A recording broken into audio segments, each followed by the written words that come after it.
Welcome, Star Wars fans, to episode 148 of Tatooine Sons. When we get to the final act of Attack of the Clones, everything moves fast and furious, including Anakin's arrogance and Anakin's. Yes, close and enough. Yoda's like lightsaber. We're asking the hard questions about Act 3 of Episode 2. But before that, we're joined by our new friend, Ricky Pope from Christian Nerds Unite. The old guy will give us his hot takes on old games. That's because he calls himself the old guy. Yeah. I'm not trying to... Okay. You're not being We're not being ageist or anything? No. Okay. Force Dyads and a possible confrontation between Maul and Darth Vader. Something's happening. I'm not the Jedi I should be. I want more. And I know I shouldn't. It's time for Tatooine Sons. It's true. All of it. What is the name of the porg on the Millennium Falcon? Force is strong in my family. What do you think his name is? It's a big moment. I am a Jedi, like my father before me. Maybe Turbis? Do or do not. There is no try. Turbis? Pablo, if you're listening to this live stream, that porg's name is now Turbis. It's a good Star Wars name. We're not done yet. These guys recorded an awesome podcast called Tatooine Sons.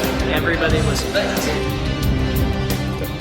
Welcome, Star Wars fans. This is Tatooine Sons, your weekly look into all things Star Wars. Blew out my eardrums. Jeez. From the unique perspective of a father sharing his love for the amazing space fantasy saga with his two sons. I am BB Nate, and I'm joined first by my amazing brother, Aww. Samuel the It's Hutt. because it's Valentine's Day. Oh, he's got to be nice. Yeah, I guess. Well, no, but okay. That's you to Star Wars fans. Thanks for tuning in. And if you're not a Star Wars fan, then you'll probably be surprised to hear that we're not going to address the whole Gina Shebang. Carano situation. Yeah, and I'll address it by not address. I'll explain why we're not addressing it and address that. Okay. We have thoughts, and we have things that we are going to say about the Gina Carano thing. But right now, we want the intensity of the conversation around this issue to decrease a few levels. And then we're going to say it. So next episode, we're going to share our thoughts on Gina Carano and that entire situation. And if you're interested, then great. If not, don't tune in. But we'll move forward. And that's about all. Like Forrest Gump would say, that's all I have to say about that. That's all I have to say about that. And of course, you can't have Star Wars without bizarre father figures. So on that note, here's my dad, the Bowtie Jedi guy. Happy Valentine's Day, gentlemen. Happy Valentine's Day. It's the 15th when this comes out. Yeah, we're recording on the 14th. So, Sam, this is your first Valentine's Day with a girlfriend. I know. This is kind of weird. I saw you posting all these pictures about a girl today. I figured I should. It's cool. I don't get to do that. How does it feel having a Valentine for the first time? It was a little surreal. So Nate and I this morning, we had to run to the store to pick up some stuff for lunch, and I saw all these guys. I mean, so many guys running around getting So many balloons and flowers and stuff for Valentine's, and I'm like, I celebrated early with Savannah. Right. We talked about that last episode. Yeah. So it's kind of nice to not have to worry about that. But I'm like, this is weird. Like, this is the first year I have an actual Valentine. I'm like, this is cool. I liked it. I feel very special. You should. She's an awesome girl. She should feel very special too, because you're an awesome guy. Thank you. You're welcome. You have to say that. You're my dad. Speaking of awesome people, I don't know. I'm trying to That's a good segue. Figure out how to segue in. WandaVision. We're going to talk about it again because frankly, it's just amazing. that good. It's like eating my lunch right now. Section, it is taking. It is taking every spot in your brain. It is occupying space for me. I rewatched. Well, I was on the Reverend and the Reprobates WandaVision spoiled episode there on Facebook Live, YouTube, all that stuff on Friday night. So I wanted to be a good guest, right? So you researched. So I researched, and that opened up Pandora's box for me. And then so yesterday I rewatched every episode. Back to back. Back to back to back to back to back to back. Is that how that goes? Yeah, I think there's 6. There's 6. There are 6. It's a very different experience watching it again and watching it back to back like that. Yeah, I bet. I think Dottie is a bad guy. I think Dottie is Mephisto. I think that Quicksilver is Mephisto, and I think that the agent in Sword is Mephisto. I don't know. That was weird because he looks like hell, is what Monica says to him. He says she says when they finally meet after the blip at Sword. He says, "You haven't aged a day." And he says, she goes, and you look like hell. And it was like, foreshadowing. All this Mephisto stuff in my head was like, oh my gosh, is he Mephisto? Is he that? And then so everybody's Mephisto right now. Yeah. The doctor was Mephisto for about 4 seconds at one point.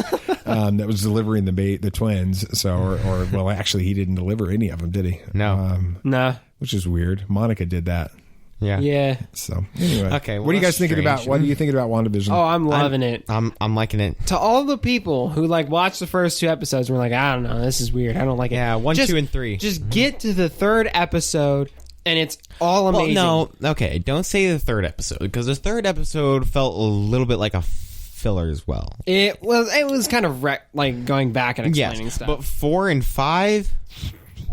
I mean, it's all really good right now. It is really good. And we all agree, some of the theories that we've got in our heads about this show, you gotta watch this for the future of the MCU. I mean, honestly, it's going to set up so much stuff.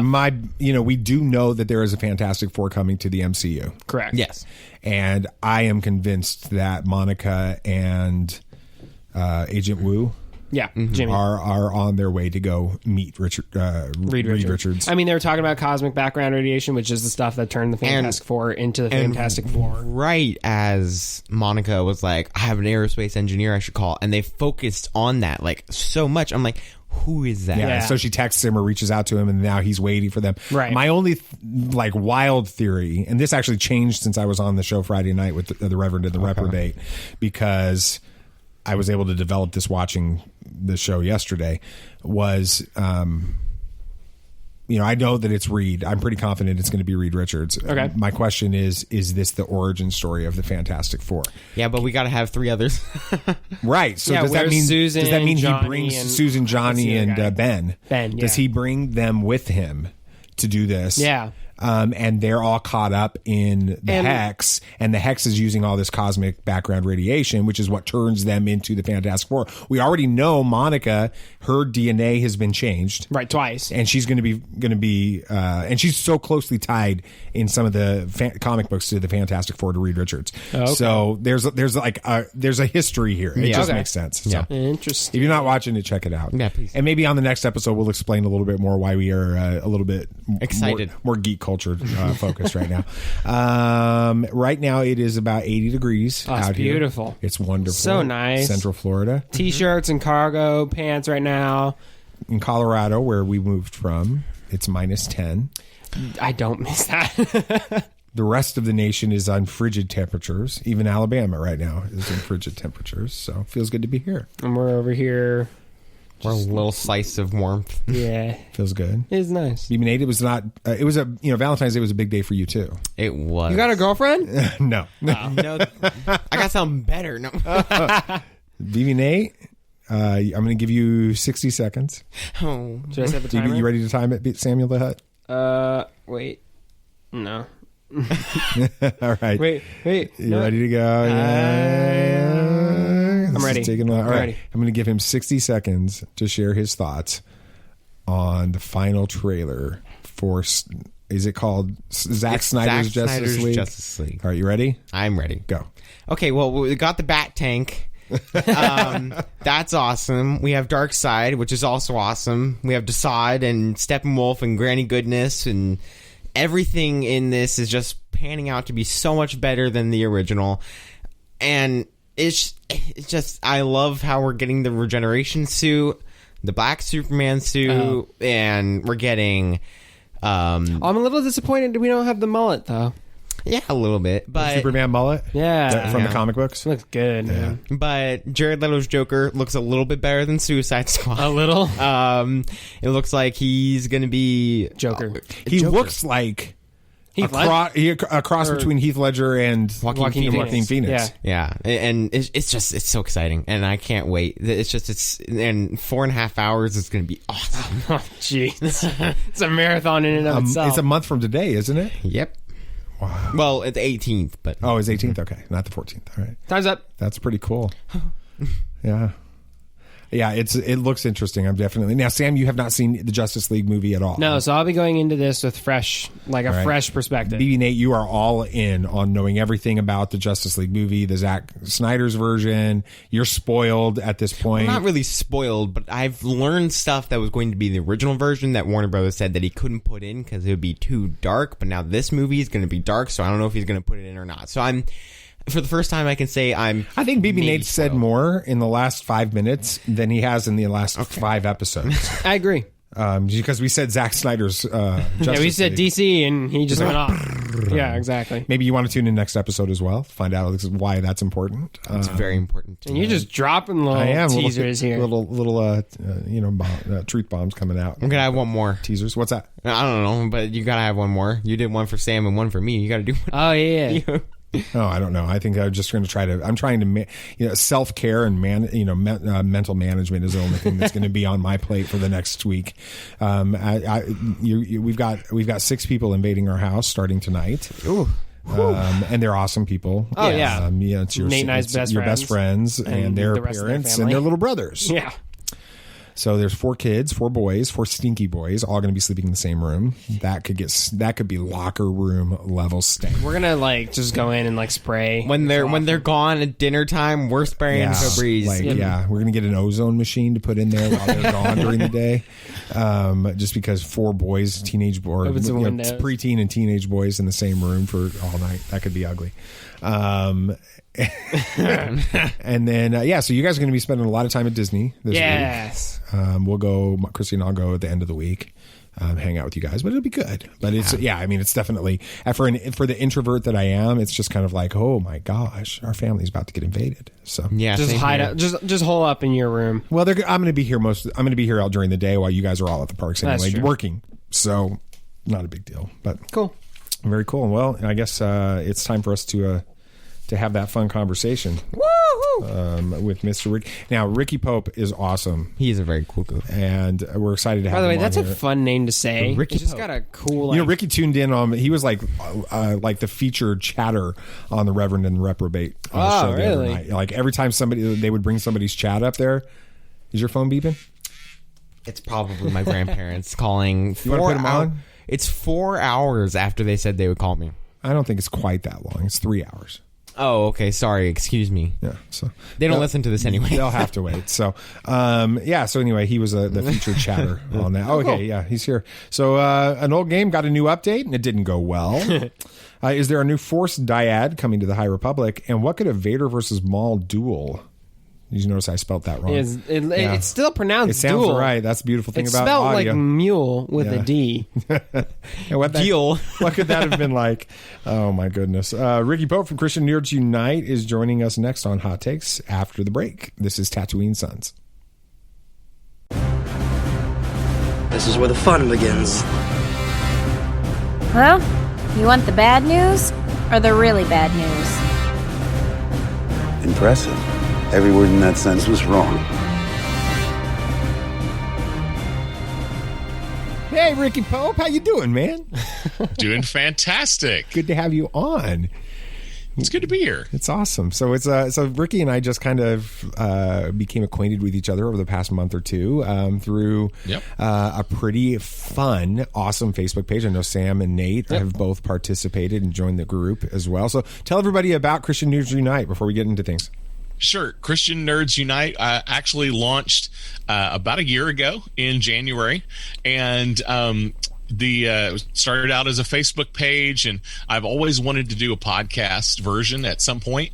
And back in August, I decided to go ahead and launch the podcast. And one of our number one things is we try to not take ourselves too seriously. Oh, that's always good. And in geek fandom, that's really important right now. Yes, right? Absolutely. Have fun. I have been in entirely too many nerd groups where it's like, post a meme. Okay, let's talk about all the 15 reasons this meme is not accurate. Yeah, absolutely. Just have some fun, guys. Just have some fun. Yeah. And so we try to bridge the gap of where nerd fandoms and Christian culture can meet. And that's kind of what we do. We are at Christian Nerds Unite on Facebook and Instagram, and then christiannerds.com is where we host the podcast, and you can also find us on anywhere you find your podcast goodness. All the podcatchers. You're good. Yes. So, awesome. Yes. Well, we're excited. I'm going to be honest with you. Christian Nerds Unite group has become my favorite group on Facebook right now, and so it's a safe it's a safe space to joke around about really geeky things without some of the toxicity that has taken over so many different fandoms. BB Nate's a huge DC fan, and we've got everything that's gone on with the Justice League, and that's exciting, but it's also got some bad stuff, and so it's been a lot of fun to just joke around and have people laugh. Absolutely. Awesome. Well, we're glad to have you guys as part of the crew. Oh, well, thank you. That's awesome. You ready to talk some Star Wars? You're a big Star Wars fan, Sure. right? I am a big Star Wars fan, and I'm old, so I actually got to see Episode 4 in the theaters. When it wasn't Episode 4, it was just Star Wars. It was just Star Wars. Yeah, nobody knew it was going to be a thing, and so I'm a big Star Wars fan. I will say the Legends stuff. I have not followed much of the Legends stuff. Okay, but it just never got into all the.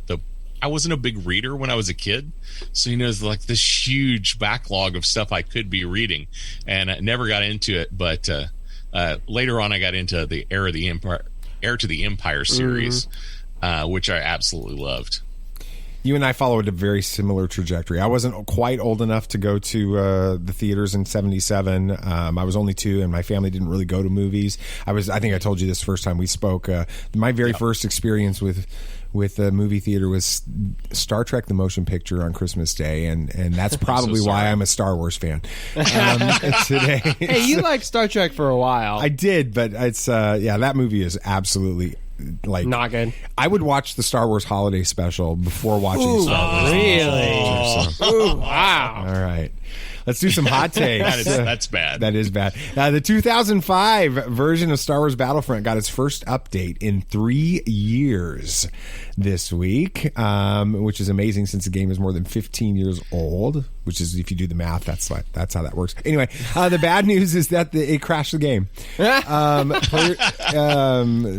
Crash issues, field of view issues, resolution issues, user interface, object and text size problems, and worst of all, mods popular within the community were no longer usable. That's so weird. Why would they do that? I don't know. Hey, Ricky, are you a gamer? I am a bit of a gamer. I never got into Battlefront, but I am a little bit familiar about this kind of epic failure that was happened. Yeah. Let's talk about some other Star Wars games in a second, but Sam and Nate, you guys haven't really gotten into Battlefront 2005, have you? We own both the original Battlefronts that came out, and I can see why they were popular. They're fun, but compared to modern games, they're just not the same. But I mean, it is fun, but why would they go back and change it? I mean, let's just be honest. There's no reason for them to go back to that game. It's got its base of maybe 15 people who regularly play it.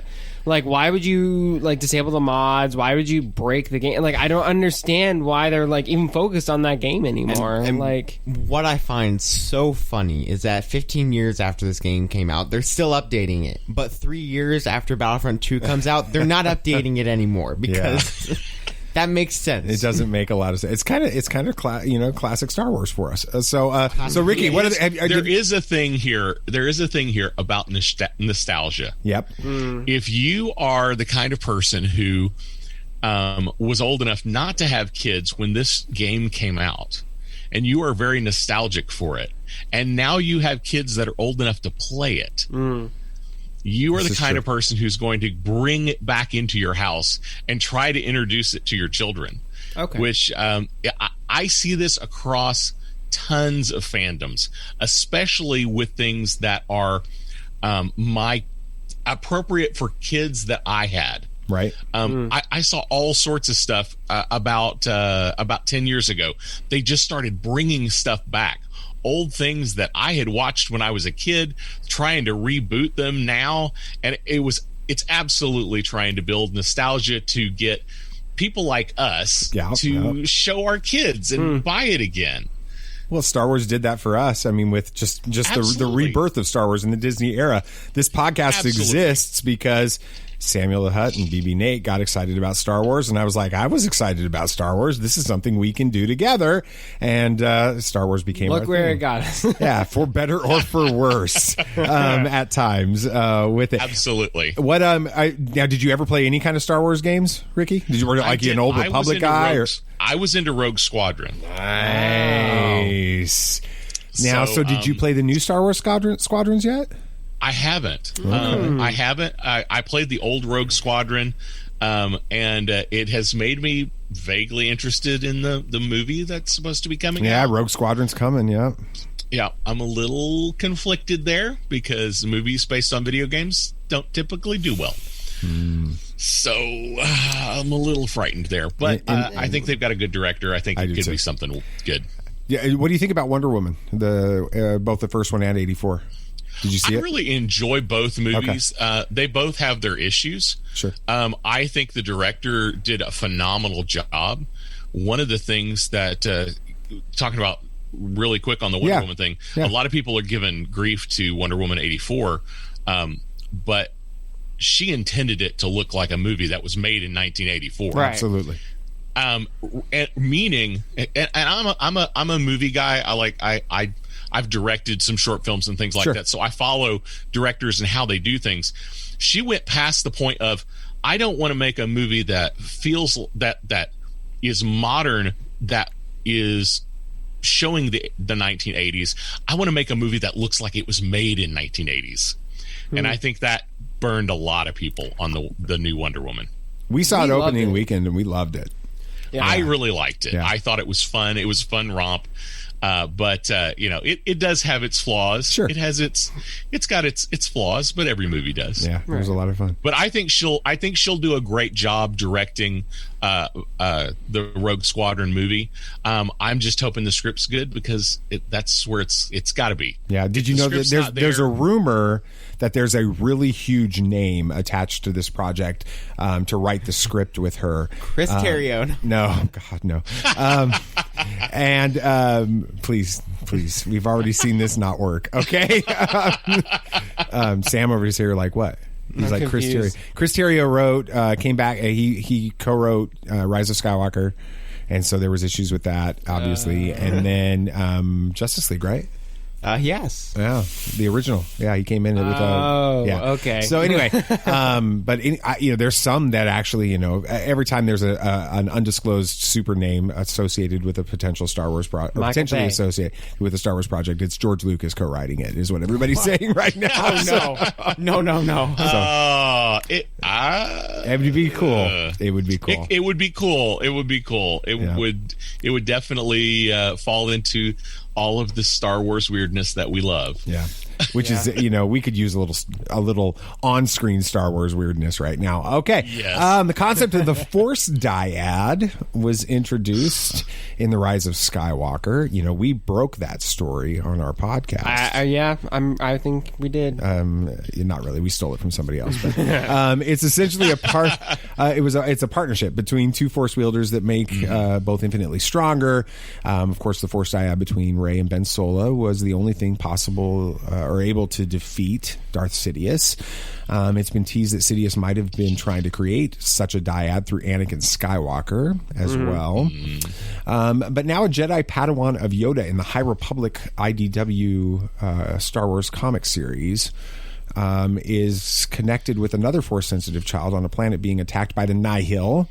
And it looks like they have the same connection with that. That's cool. Yeah, Ricky, could be interesting. Have you checked out any of the High Republic content? I'm just starting to check out the High Republic stuff. Okay. I got kind of interested in the idea when they first announced it, but I'm just starting to get into it. It looks really good. It's something that's it's an interesting time period, that we haven't gotten to hear or see a lot of. So I think it's a big ripe opportunity. And once they've got enough content out there, I'm sure we'll start seeing movies in that era. Well, we already know that the Acolyte series on Disney Plus is taking place at the very end of the High Republic era. Yep. But as far as anything else, it's all up in the air as far as that goes. We finished The Light of the Jedi a week or so ago. Mm-hmm. It's basically the first chapter of the High Republic. That's the way you need to view that book. So if you're expecting an easy resolution to the story, like my wife, who's not a Star Wars fan, listening to it in the drive with us when we were coming back from Alabama, got really mad at me because it didn't finish the story. That is a thing for a lot of people. Yeah. She was like, Star Wars never quite ends. It's always a bit of a cliffhanger. She yelled at me. What did you think about the whole Force Dyad thing in the Rise of Skywalker there, Ricky? It was okay. I am not a huge Force Dyad proponent. Okay. I get what they were trying to go for. I understand it, trying to make this connection. And, the idea that, was Anakin Skywalker was the Emperor trying to make Anakin and Luke a Force Dyad to be able to move forward. I can see where we're trying to create this thing, but I feel like we're trying to it's become kind of this forced thing. Yeah, they're shoehorning this Force Dyad thing in because they have this idea they want to get into this story. Yeah, we've created this thing. Now we have to use it as many times as possible. And I'm like, you really don't. You don't have to. You don't have to keep using things. It's okay. It's all right. Right. BB Nate, do you think that the reason they would be bringing in a Force Dyad into the High Republic story is to try to show that it wasn't out of place in The Rise of Skywalker and kind of retconning some things that way? I think a little bit. It's kind of this is a new force power. We got to use it more and got to explain. This didn't just pop up because it was a great plot device. I think it was more of I feel like I enjoy the Force power. It really connects with the Force, and everything that happens in High Republic really is all about connections through the Force. You learn that a lot of the Jedi. I, of course, won't spoil anything for you because you haven't read any. And I think that it's a really great way to make it a personal connection between two Force users across multiple planets, anything. And so I enjoy it because then you can have the Force time calls and stuff like that. Yeah, you can have Force time. And nice. maybe we will get a Ben Swallow in the comics. Nice. Did you say Swallow? Yes. All right. Yeah, that's what that version of him's called. I'm excited for where it can go. I loved all the Force stuff in High Republic, and so adding more powers in that we've already seen that wasn't expanded on very much is exciting because, of course, I don't know what it's about, so I'll always try to get more knowledge about it. Cool. So is a Force Dyad, is that a new power, or is it just a tight connection between two Force users? That's a good question. I think it's more of a connection that just heightens their abilities and their powers. Like together, their connection to the Force is greater, or something like that. Like the sum of their parts is greater than the whole. Yeah, it's like an exponential growth. Strengthening. That's kind of how I see it. Yeah. And but if you think that is it possible that anyone could eventually become a Force Dyad, or is this something that only happens every once in 3 movies? That's a great question. I think the Star Wars book by Dan Zare from Coffee with Kenobi. He co-wrote it with Pablo Hidalgo, and there's another guy, and I feel like a complete tool for not remembering his name now. But they talk about Force Dyad in that because they were, Pablo Hidalgo being from Story Group, he's part of the story, trying to help people craft that. And the indication is it's a rare thing. It isn't something. It's like, and I think it's almost. This organic. It just pops like up. when the between two Force people. needs a dyad, the Force creates a dyad. Yeah. Exactly. Which basically means when a writer or director needs a Force dyad, they throw in a dyad. The Force creates a dyad. All right. So. This one's going to be a lot of fun for Sam and Nate. Yeah. Let me do this before we dive into it. Are you into any? Did you ever get into any of the animated Star Wars stuff? Clone Wars, Rebels, all that? Resistance. I'm going back through some of those now. Okay. I'm watching the Clone Wars right now. Okay. Rebels is our jam with us, and yes. so. It's like a very emotional series for us, and we know that we are in the minority in Star Wars fandom for that.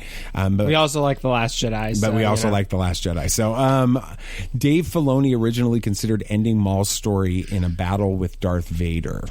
Whoa. YouTuber Stupendous Wave, who's, he's not Mike Zero. But he's not us. He's not, he's not always so accurate. But anyway, he's unearthed a Dave Filoni interview from 2017 that reveals the original plan was to have Darth Vader kill Maul in Twilight of Their Apprentice at the end of season 2 of Star Wars Rebels. Oh, wow. And then there's a quote in this from Filoni. Filoni said, so I'm not going to try to do my Filoni today. Okay. Please. No. Please. So originally, no, I can't do it. Okay. So originally in that episode, we were going to get Vader fighting Maul, and Vader would have killed Maul and then fought Ahsoka. It just That would have became... been... Yeah, it just became unwieldy, he said. There were too many storylines. There isn't enough emotional material between Vader and Maul. Yeah. It's more of a fan fiction, fun thought that they thought. The emotional drama was really between Vader and Ahsoka, so we decided to let Maul live. And good thing they did. Yeah. They've used him well. Yeah, what did what's your thoughts on Maul in general and kind of how he endured through not just the prequels, but basically almost all the way up to the time of the Galactic Civil War and everything going on with that? I think that is a great thing to be able to bring these characters back every once in a while when you have a good reason, story reason, and you have a good way to use them. I don't like it when you bring somebody back and you just throw them in there for 2 seconds because you think it'll be cute. Give it some solid story reason, and it works really well. And I think they've used Maul well. They haven't. I don't feel like they wasted him when they've used him. But we have a lot of these guys. They just survive. The Jedi and the Sith, they survive a whole lot of things. So why are we surprised that he survived everything he has survived? Right. Yeah. In Star Wars, basically, if you fall to your death, then you're probably not dead. Exactly. What we've so Mace Windu is probably alive somewhere. I really thought Phasma was coming back, but that didn't happen. That's true. A lot of people fall in Star Wars. It's so memey. Boba. Han. It is. Boba came back. Han didn't come back, though. Yeah. Well, kind of. I was going to say Han fell, so now Han can come back. That's too soon. Right. That's sorry, Dad. Good. Yeah. So Sam and Nate, what do you think? Because our favorite episode of Rebels, season 3, Twin Sons, the death of Darth Maul. We've had the opportunity to have Stephen Stanton on the show. We'd love to have Sam Witwer on the show, but that's not going to happen. He's just he doesn't even really know we exist. But he did sign that photo. Yeah, because you paid him. We paid him $150 to do it. But anyway, what do you think about this idea? Twilight of the Apprentice or Twin Sons? Do you think that Dave made the right choice? I'll go with you. Yeah, I mean, like Dave said, there's no emotional connection between Maul and Vader. Why would Maul be going after Vader or vice versa? There's literally it's an Inquisitor type thing, and an elimination of all Force users, all that. Yeah, kind of thing. I thought it was elimination of Jedi. Maul's not a Jedi. Like it wouldn't make sense. I mean, sure, it would look awesome. A fight between Maul and Vader would be unreal, right? But it doesn't make sense. There's no reason for it to happen. And plus, you waste that character, which they used him a lot later on in the series, not just for the Twin Sons. I mean, he was an integral part of season 3. Yeah, absolutely. So, they used Maul well. I think using Obi-Wan to finish Maul's story just makes infinitely more sense because that's where it started and that's how it's going to end. There's emotional connections between it and stuff. I'm glad they went with that. Would I have liked to see a fight between Maul and Vader? Sure, but I'm much more happy with what we got. What do you think, BB Nick? Of course, this show is my thing, and I think that what they did was much better than just Darth Vader killing Maul. I mean, that would have been... He would have been in the series for one episode. I can't imagine that. I can't imagine that would the have rest pissed off of some Clone Wars fans, I bet. I can't imagine the rest of the series without Maul. Do you guys realize that we would have never gotten into the Clone Wars had they not done the Maul thing? Because remember, we were watching season 1 of Rebels. We were getting through season 2 of Rebels. We got towards Twilight of the Apprentice. And we're like, crap, Maul's here. How is he alive? How did he get here? And so we ended up and going back and binging the entirety of Clone Wars in like 4 days, I think. But, that was a lot. So that we could watch, Twilight of the Apprentice and not be confused. That's a long show. I can't imagine a Star Wars Rebels without that moment where Obi-Wan changes those positions 2 or 3 times, the prequel version Obi-Wan, the Clone Wars version Obi-Wan, the even the episode 4 version of Obi-Wan, and then defeats Maul when Maul attacks him the same way that Maul attacked Qui-Gon Jinn. Right. It was beautiful, and then cradles Maul in his arms in the exact same manner that he cradled Qui-Gon Jinn when he died. It's like, oh my gosh, there's so much forgiveness there. It's beautiful. And there's a reason why this is our favorite Star episode. Wars rhymes. And now I'm going to go watch Star Wars Rebels Season 3's Twin Sons episode. All right. No, that's everything in Star Wars absolutely rhymes. It has to.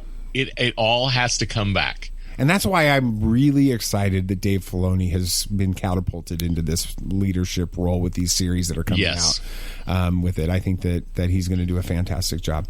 All right, Ricky, this month we're talking Attack of the Clones.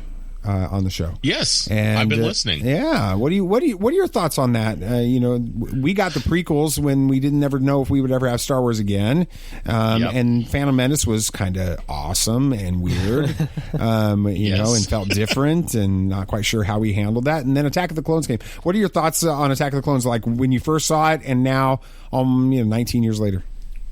First saw it, I was like, wow, we finally get to see. Amazing Jedi, work. Masses of Jedis in a battle formation versus we just see 1 or 2. Definitely at the time, it was a spectacle. It was CGI goodness beyond anything we'd seen ever, maybe. These huge war scenes. It was just absolutely amazing. I thought it was good. I thought the storyline was a little weird, but I knew enough about Star Wars now at that point to understand what was going on. Your wife said she didn't like the book because it didn't have a good end. It didn't have a complete ending, right? And that's exactly what this is. Mm-hmm. This movie is a connector. It was like Empire before. Right. Empire didn't end. It just connected the first movie with the third movie. You had to have all this grand exposition that had to happen in in the Attack of the Clones. Mm-hmm. Yeah. And so looking back on it, I've watched it multiple times over the years, and just watched it recently. And I mentioned a minute ago, everything has to rhyme. Mm-hmm. This is like the foreshadow movie. Like there's like a billion little foreshadows of things that are about to happen either in the next movie or in the original trilogy. And we're just going to kind of drip those little things on you. I mean, even to the point of, there's the foreshadow of the actual shadow of Anakin that looks like, right. Darth Vader on the wall. Right. It's like, okay, so we're gonna actually do a shadow as a foreshadow. Wow, That's awesome. We did. Thanks, that. George. George can, on the nose. He does that sometimes with it. So. Well, it's like, and the foreshadowing, it's so over the top. Padme says, I've been dying since I've been dying a little bit since you came back into my life. A little bit since you came back into my life. Okay, foreshadowing. She's going to die in the next movie. Doesn't Obi-Wan say somewhere like, "Why do I feel like you're going to be the death of me" or something like that? Yes, he does. That's in this movie. It is. There's just so many little dropped lines that foreshadow what's about to happen in the next movie. In fact, the last time I watched it, I had not realized how many little foreshadows there were. It was fun. That's awesome. Very cool. Very cool. And now when I go back and watch that movie, I'm going to be looking for each line that foreshadows. Have one of those tally counters. I bet there's 15 or 20 lines. You'll have to live tweet it. Oh, no, never mind. That means this. Right. Yeah, that's awesome. That's awesome. Ricky, tell everybody again how they can follow you guys and connect with you and all that. Christian Nerds Unite. You can we're at Christian Nerds Unite on Facebook and on Instagram.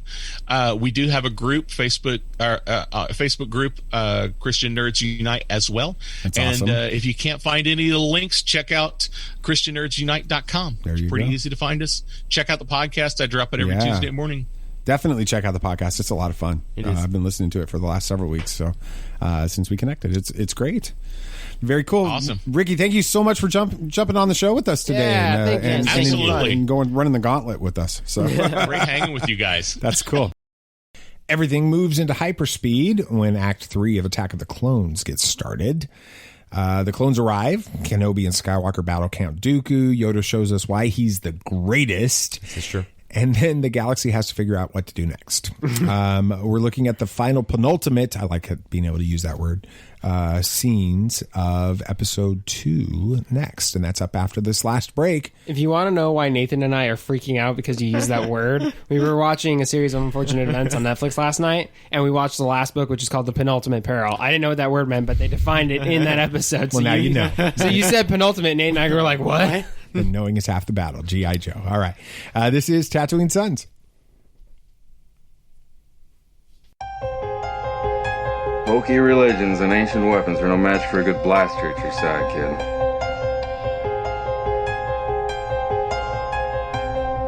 Rebellions are built on hope.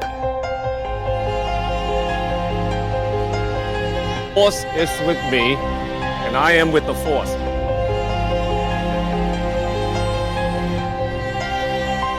If you live long enough, you see the same eyes in different people. Wow, I love that song. You're an idiot.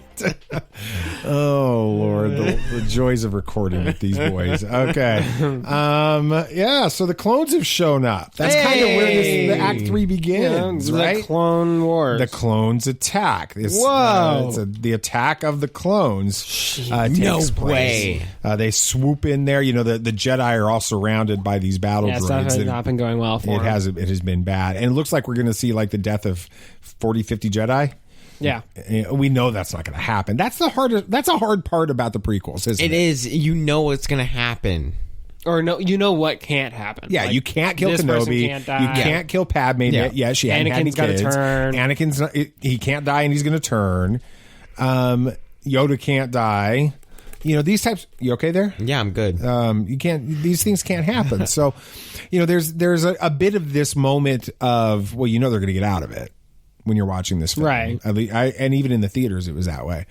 You just didn't know how. Yeah, exactly. And of course, the solution was Yoda coming in with all the massive thousands of clones clone army. swooping in and saving the day. And then, of course, it turns into... And has Jango Fett's head been severed from his body by Mace Windu at this point? I think it has. Yes. So... Yeah. Yeah, it has. Yeah, it has. I think it has because they basically fly away once the clones get there. They go chasing after Dooku. Yeah. So, I'm trying to remember what my questions were going to be. Okay. Oh, yeah. So here's a question I had thought it through as we were going through it. Is it a little bit of a reach for the Jedi just to suddenly be able to start commanding these clones. Like it's like, oh, we've got a massive army now, and we're now the generals. Go attack! And all the clones are like following behind, and everybody's just like, okay, cool, you're the bosses. Because they completely trust them 100% after 2 minutes meeting them. Like this industry, these Jedi, they didn't even know these things existed up until like 2 minutes ago. That has been the Jedi who have been established for God knows how long, just that have wisdom and knowledge, are all like, well, this person went behind our backs and started a clone army. Let's immediately that checks That's out. fine. It was a little bit weird. That's a George Lucasism for you. You have to suspend a disbelief to get through Star Wars anyway. It's and this is Star one of those Wars. things. Yeah. What do you expect? Yeah, but that is a little. That bit was strange. Yeah. Yeah, and then they get out of the arena. Mm-hmm. And then they're chasing after Dooku, right? Yeah, but before that, we see Jango lose his head. Well, we already saw that, but Boba Fett, not Boba T. That's very different. If Boba Fett became a rapper, would that be his name? Boba T. Pairs up with Ice-T. Yeah. Called the Tea Party. Yeah, and while he's a kid, he could be. Anyway, I don't know. Oh gosh, the Tea Party. No, we don't want to talk about that right now. We might get canceled. Okay. Oh yeah. Anyway, so what's the impact of this moment on this? I mean, it turns him. He's like, oh, Jedi. Well, I mean, I don't think he was a fan of the Jedi before that. I mean, he was all like, kill Obi-Wan. But get him. Right. I think like now it's like settled to where like he's like, these guys are not good. The problem is, I don't know if you can consider Boba having a real bond with Jango. Oh, because I mean, it is just he was a petri dish. He was raised like his dad. Like he was raised like a son. He was raised like a son. I completely understand that, but I mean, it's something different if you're not his blood. Well, I'm sorry. No, you are his blood. You're exactly his blood.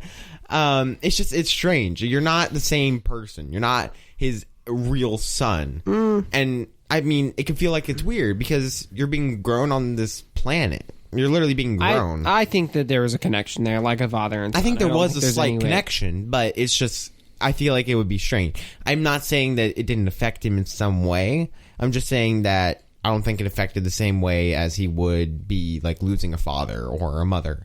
I mean, yeah, I think for all he knows, though, that is his father. Like, it's a strange debate. I think that the connection, the emotional connection between Boba Fett and Jango Fett is the same as it would be if he was, a son in a more, I mean, it's natural no different manner, right? I mean, even think about like adoption. Like, exactly. From a young age, if you're adopted and raised by another father, their connection is just as strong as if it was biological. Like, so I don't think you can say that there wasn't a connection there or like it affected him. I think it did affect him. Put him down a dark path, and that's how we see him become the feared bounty hunter that we know him to be now, and we see the stuff play out in. Well, now that he's in the Mandalorian, he's a feared Otherwise, he gets before that he was just knocked sort of this dude. So gets knocked by a blind guy with a boat paddle. Yeah, but he had a cool costume. He did have a cool costume. Coolest. Now he has a costume cool costume, and he is cool. Yeah. So I love that new paint job. can't wait for Book of Boba Fett in a few months. They're filming it. I think they're wrapping up. If they need extras, I'll sign me up. Because you're extra special. Yeah, they would have to. Do you want to be a Kaminoan? Because you're not bulk enough to do anything other than be super skinny like that. So nah, you do have a long neck. You give me the right costume, I can pull it off. All right. So then we go from there. You got this weird moment where they are chasing after Dooku's ship. Yeah, and you've got. Is it Padme's in one ship, right? Mm-hmm. With clones. I think so. Or she's in the same ship with Kenobi and Anakin. Yeah, she's in the same ship. She's in the same ship. They get rocked by some type of a missile or rocket or flak or something like that. It shakes the vessel, the gunship, the gunship, and Padme falls out and hits the ground and passes out and lays there like she's dead. And Anakin doesn't handle this really well. I can't leave her. I can't leave her. And Obi-Wan's like, dude, She's stop. covered in sand. No. Right. That's true. Oh my God, he left her at the sand. No wonder he was ready to get out of there and help her. Right? I mean, gosh, she could die in that situation. All right, the dryer's going good. Okay. Suddenly my butt started vibrating. I'm like, what's happening? Earthquake. So here's where I'm going with that. It's pretty clear with the conversation between Anakin and Kenobi on the ship about you can't go save her. I have to, I can't leave her. Your feelings. All this other stuff. Kenobi already knows that this is going on. Right. Yeah. He knew it at the end of the Clone Wars. Why doesn't Kenobi just put a stop to this? Why doesn't Kenobi just say... He's with Satine. It's not. It's like the pot calling the kettle black sort of thing. Like, he's in the same situation. You want to hear something interesting? Something really curious? Drop what, the truth her bombs nephew? on No, me. like extra pop culture. Her nephew is like really the love child between No. There's somebody that had. I really think it's true. Anyway. Oh yeah. Anyway, no. So Ewan McGregor plays Obi-Wan Kenobi, right? Yes. Really? Just for anybody that's listening, that for whatever reason you're listening to a Star Wars podcast, you don't know who Ewan McGregor is yet. That's the answer. He's Obi-Wan Kenobi in the prequels, and he will be Obi-Wan Kenobi in Kenobi. Whoa. Interestingly, he was in a musical, movie musical. He's a singer. Oh, I did not know this. Called Moulin Rouge. Okay. Right? It was very popular. Oh, I've heard of that. He has a girlfriend. This happened before Clone Wars. Not Attack of the Clones, all this stuff. This was after, I think, during the scene, the prequels, but before the Clone Wars was written. He has a friend in this. A girlfriend. Who dies in his arms.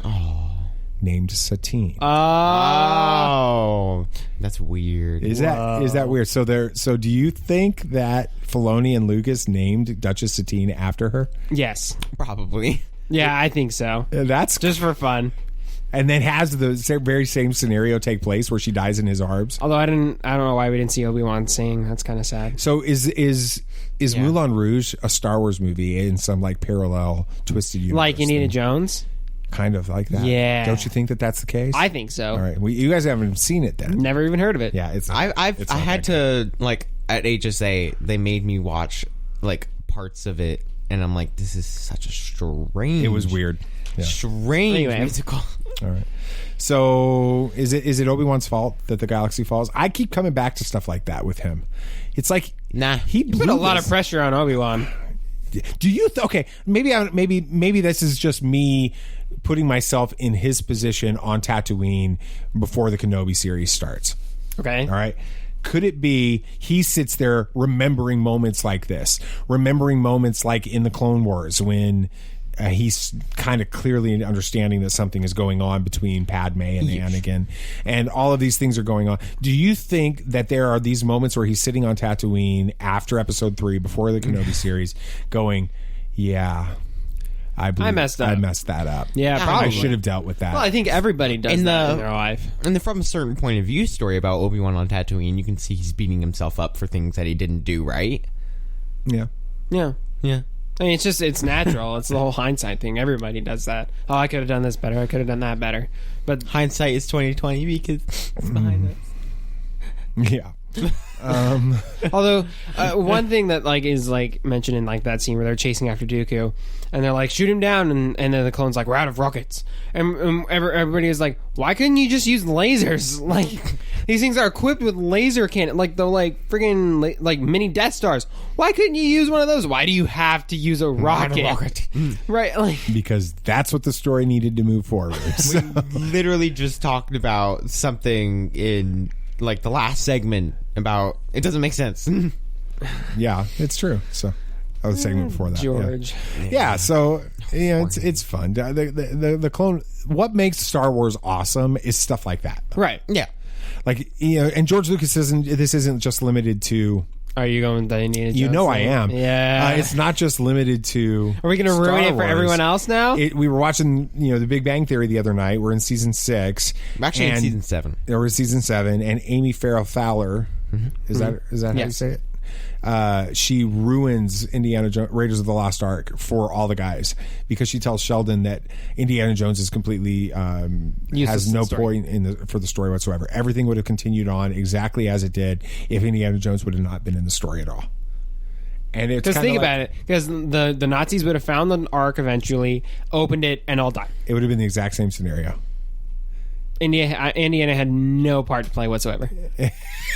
But he's cool. It is cool. He's got the cool whip and the hat, and it's Harrison Ford. But that's Star Wars too, right? There are these things that happen. They're like, this doesn't make sense, and it's cool. I'm all right with it, right? And that's why I think I had I mentioned it again in Reverend in the Reprobate show, right? One of the guys, the Reverend, the smart one, the religious one, right? The one that's closer to Jesus.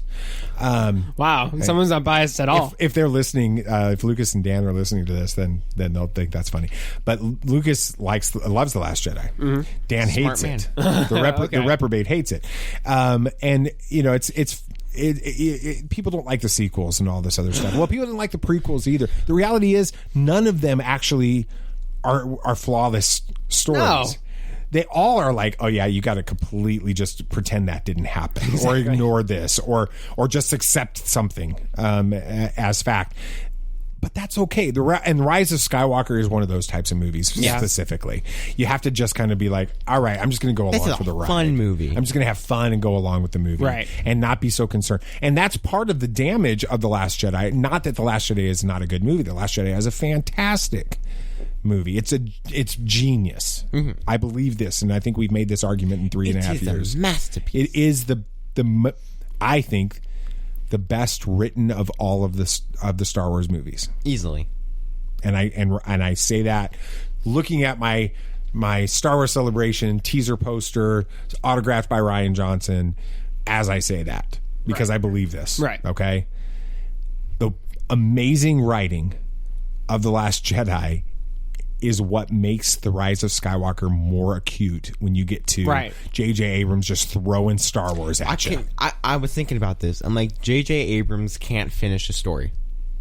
Yeah, I mean, the finale of Lost is like legendary for being terrible. He can't finish Star Trek. He can't finish Star Wars. He has a problem finishing stories. He has a problem, I think, A, letting go of the characters, and B, finding a way to wrap up. And I'm not saying that it's a problem on his part. I think he just wants to keep going with these stories. I think he loves them so much that he can't finish them, and he just has a hard time doing that. And it didn't help that he didn't work with the story group either. So from what we understand, right? Yes, not been confirmed. Yeah. On the record, not been confirmed. Off the record, maybe. All right. Anyway, they get there. They battle Dooku. Anakin and Kenobi finally get there. They battle Dooku. Anakin loses a hand. Anakin loses his arm because it's Star Wars, and it's the second act. He just can't get a handle on things. Third act. Oh, it's the second. It's the second act of the prequel trilogy, is what I mean. With that, yeah. So just like Empire. So now Anakin's like father. Ray didn't get her arm son. cut off. I know. She's probably feeling. Did anybody left out. lose an arm in that? The second movie? I don't know. Snoke got cut in half and lost both his hands. He lost a lot. So. So that's Snoke. It's Snoke. It's Snoke. Okay.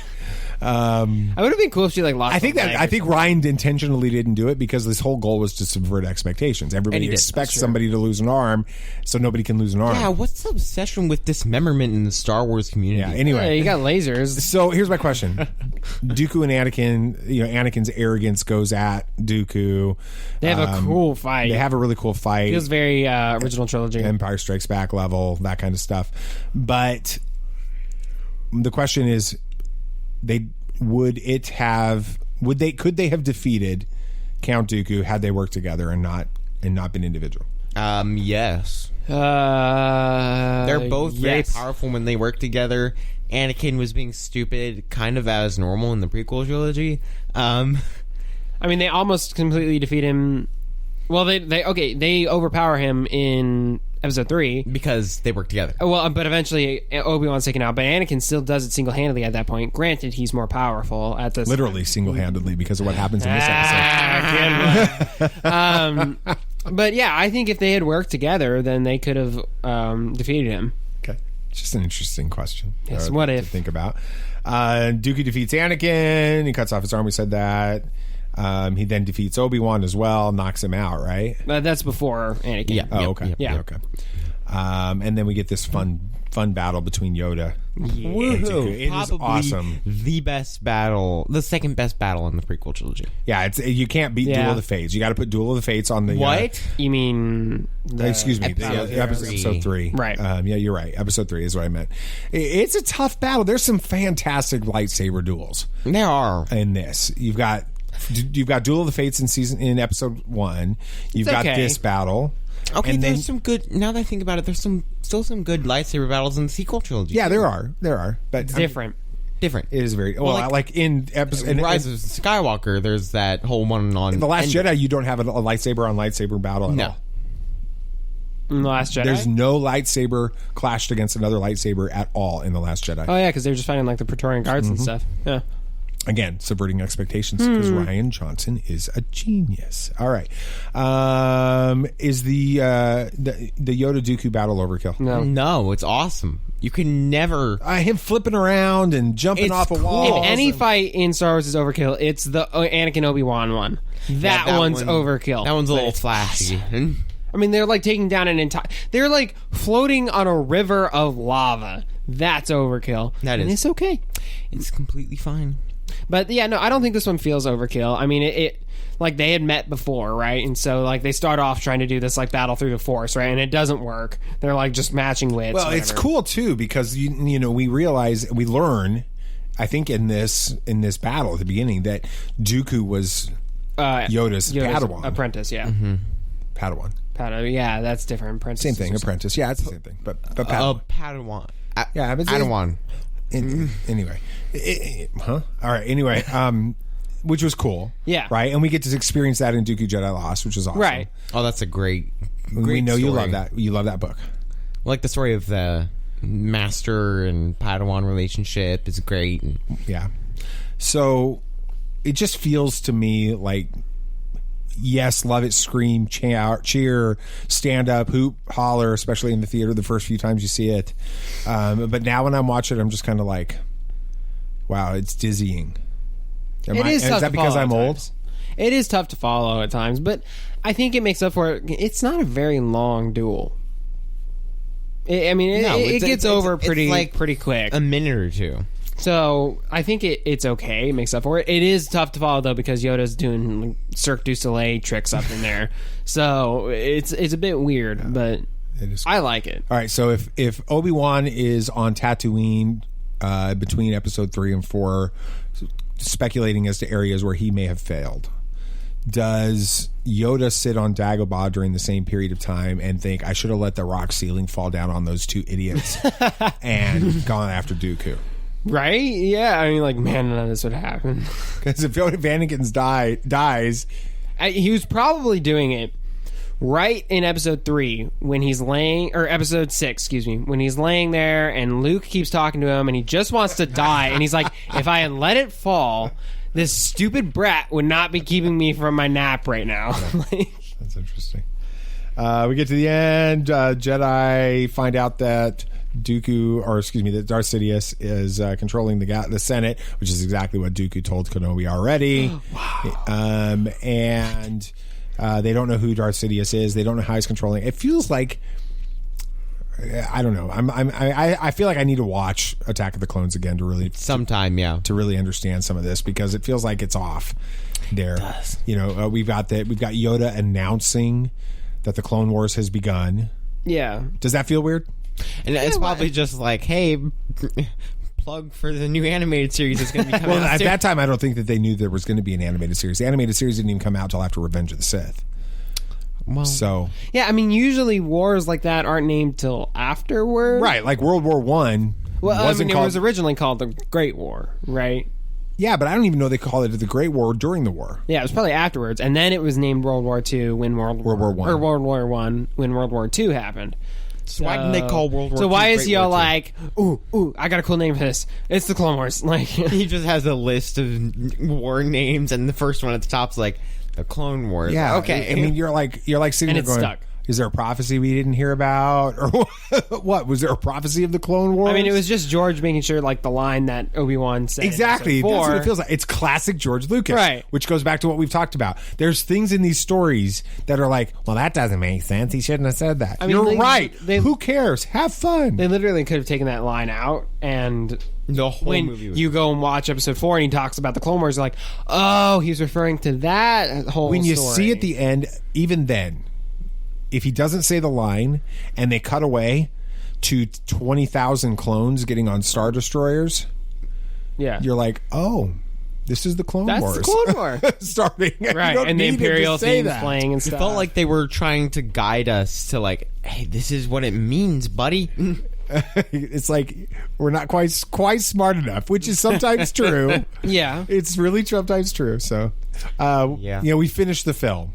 Right now, we've got to the end of Attack of the Clones. Next, eventually we'll have the opportunity to really break down the implications of it. Which the biggest implication is obviously the clones and the Clone Wars, and all of that, which it impacts the story of the future of Star Wars as a franchise because of them making the Clone Wars series, which has so many different fingers that have changed Star Wars with it, but.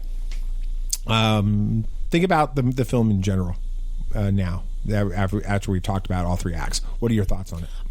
It's an okay movie. It's fun to watch. It's Star Wars. The story is okay. The writing is really not great, but it's in the dial. I have a relevant note. So for Valentine's Day, this official Star Wars account on Facebook posted like the picture of Anakin. I saw that, and it's like, I love you truly deeply. I want you to know this before we die. But do you know what the first Valentine's Day post that they put out was? Han and Leia and the Carbonite. Okay, you're right. I think it was Han and Leia. But then before the Padme Anakin one, what? Early this morning I saw Hera and Kanan. Oh, that's right. That was the first one. That was right. Which was awesome. That's I like sad. those guys. Why did they have to do that? He died. Wait, spoilers. So it's a good movie. What do you think about the film in general? No, I think it's got its quirks, and that's what makes it Star Wars, and that's why we love it. Yeah, I mean, no movie's perfect, and it's kind of fun, like, to look at the imperfections and be like, that's what makes this movie. Like, it's the little details and stuff. Again, huge implications for the future of Star Wars. They brought in the clones, which everybody loves. Anakin and Padme get married and all that. D. Bradley Baker's amazing voice. Was that brought in?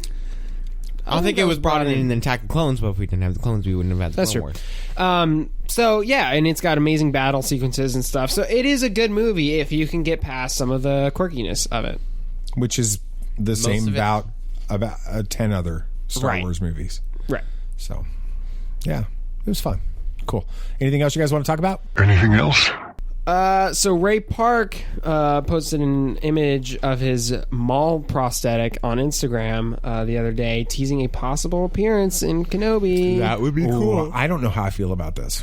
Let him alone. I do not. I don't want them meeting before Twin Suns. Do not want any interaction between Kenobi and Maul. What I don't want is a giant fight to satisfy the people that were disappointed by the final fights in Twin Suns. I don't want fan service, and I don't think it makes sense for them to meet. It would cause too many complications. It would cause way too many. Because then he would know where Obi-Wan is. I do not want there to be any interaction whatsoever between Kenobi and Maul. Maybe it's something for Solo.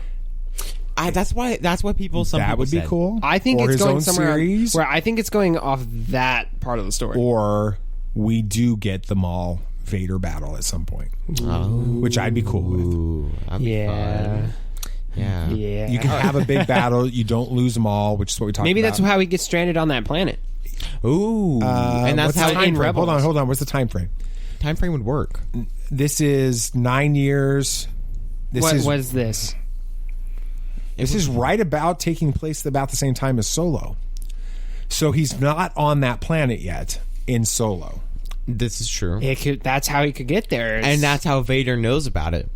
Ooh. We might have did something. We might have did something. Yeah. Do a little dance. All right, we're getting to our next one. Rumor complete complete rumor. Take this with a very, very small grain of salt. But I think you mean a large grain of salt. No, small. It's like, don't take this seriously, really, at all. Yeah. Anyway. Yeah. Okay. Why don't you say what it is? KOTOR reboot has been in development for several years. Yeah, okay, so we know that there are lots of rumors recently that KOTOR is coming back, and seem to be legitimate. Like, we know it's happening. And when there's a lot of something for one specific thing, one of them is normally the true. rumor now is that this Aspire, I think, is the one that are doing it, is what they were... ASPYR? Yes, yeah, Aspire. I think they're the ones doing it, but they have been developing it for several years. Is it a reboot or a remake? Or is it just a remaster? Yeah. I don't know. Because they remastered. So what's the difference between... what's a remaster? A remaster is basically they take an old game, slap a better engine on it, better graphics, a little bit better controls, and update it for newer consoles. Okay, so if that's the case, it's not a completely new reboot. I just don't know if they can do that. I don't know. I think that the amount of people that would be completely disappointed... I mean, there would be people that were happy that it got a remaster and it's for newer consoles and everything. Yeah, you throw that on PS5 and it'd be a huge. lot of people that would be disappointed we're not getting new stories for the canon because people love this story. And if they... Well, what if that becomes canon? What if they make the story can't. of that? Why not? You have to choose your path. Oh, You can't do that. Yeah. So if you choose one path and say you choose one path, it's the canon path, and the other one's If not. they did a It's weird. complete remastering, it's the same game remastered, right? It would have That's what to. we're talking about. It would. Yeah. Is this a game you guys would play? It's so long, and it's the gameplay is just not. It's a whole lot long, of fun. but if they change the gameplay to like, okay, so for great reference, Final Fantasy VII came out with a remake last year. The original Final Fantasy VII was the turn-based strategy RPG we all know, a lot like KOTOR. But the new version is completely different, a lot more like Fallen Order, with a few elements of strategy RPG added into it and new controls. It was completely different, and people said it was better than the first one. So they could change everything that happens, but still keep it like that. I think if they even go with that same control style, If they go with that, it would be I a will lot play of this fun. game. You update the graphics and stuff, it would be a lot of fun to play. I really considered getting that remake, and I don't even like any of the games, but the gameplay just looked like a lot of fun. Yes, like a lot of fun. All right, last one. Blue Bantha Milk, our buddies down there from our brothers from down under. Hey. They're from Australia. So they worked with some others to put together an AI write of the script for episode 10, and it's available on YouTube to a table reading of it. And from what I understand, it's gloriously bizarre. Well, you're making a robot write a story. It's gonna be weird. Yeah, it sounds like it's going to be a lot of fun to check out. So you should check it out. So, all right, that's going to pretty much do it for this week. We've got lots of, you can find our links to our socials and shirts and all the website and all that stuff in the post. We just want you guys to know how much we appreciate you guys listening. Yes. Next week is going to be a little bit different of an episode. We are not going to be talking Attack of the Clones. It's going to be more of a PSA, right? Yeah, we're going to talk about some things that need to be dealt with, and I think that it'll be an enlightening show, a lot of fun. It'll be it'll be what it needs to be. What it needs to be, and then we probably take a couple weeks off after that, and pick back up after some travel and some things that we have to do. But we'll explain on the next episode. So, but we want you to know we really do appreciate you guys, and your listening to this show is important to us, and being able to do this show has been awesome, and we love that, and we want to continue to be able to entertain you when it comes to our love for Star Wars and all things geek. So we'll talk about that a little bit more next week. Anything else you guys want to say? May the Force be with you. May the Force be with you. May the Force be with you always. This party's over. I like that Wookiee. Don't get technical with me. Joy, please. Yep, yep.